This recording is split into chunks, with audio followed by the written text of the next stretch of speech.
सम्पूर्णमा नमस्कार।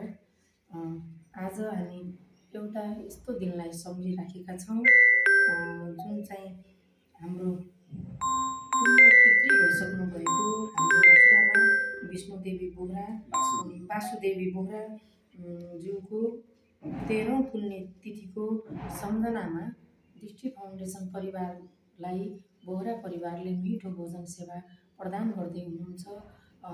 आफ्नै पुण्य भइसक्नु भएको, स्वर्गीय भइसक्नु भएको, पितृ भइसक्नु भएको आमालाई सम्झेर उहाँका छोरा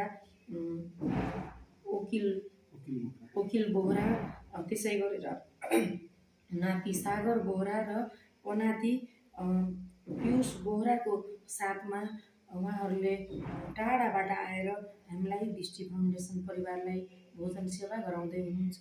उक्त भोजन सेवाका लागि बोहरा परिवारमा, सकल परिवारमा भगवानको कृपा दृष्टि रहिरहोस् भनेर कामना गर्न चाहन्छु र पितृ आत्माको वैकुण्ठ वास होस्।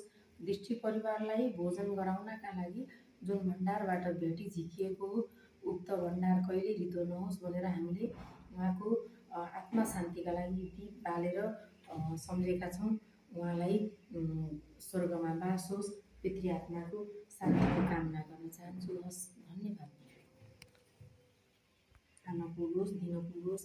मैले पहिलो चन्दन अर्पण गरेँ। आज हामी पितृलाई सम्झेर भोजन गराउँदैछौँ, त्यसैले मैले पहिलो चन्दन नै अर्पण गरेँ। भाइलाई धेरै धेरै स्वागत छ, सम्मान छ। दृष्टि परिवारमा मेरो बाबुलाई खोकी लागेको छ, शीघ्र स्वास्थ्य लाभको कामना जरो पनि आएको देखेँ। मेरो बाबुलाई छिट्टै सन्चो होस्। अनि पनाति आज आफ्नो हजुरआमाको सम्झनामा भोजन गराउन आइपुग्नु भएको छ। यो भोलेनाथले रक्षा गरोस् मेरो बाबुलाई, एकदम सुख शान्ति राम्रो परोस्, भगवानले रक्षा गर्नु है। सानो शुभ आशीर्वादमा तपाईँको पनि दिव्य यात्रा रहन गयो। अनि हजुरले गर्नुभएको यो सेवाका लागि हजुरलाई प्रणाम गर्न चाहन्छु। सधैँ सधैँ जोडिनु होला, एकदम खान पुगोस्, दिन पुगोस्। सबै यस्तो मान्छेले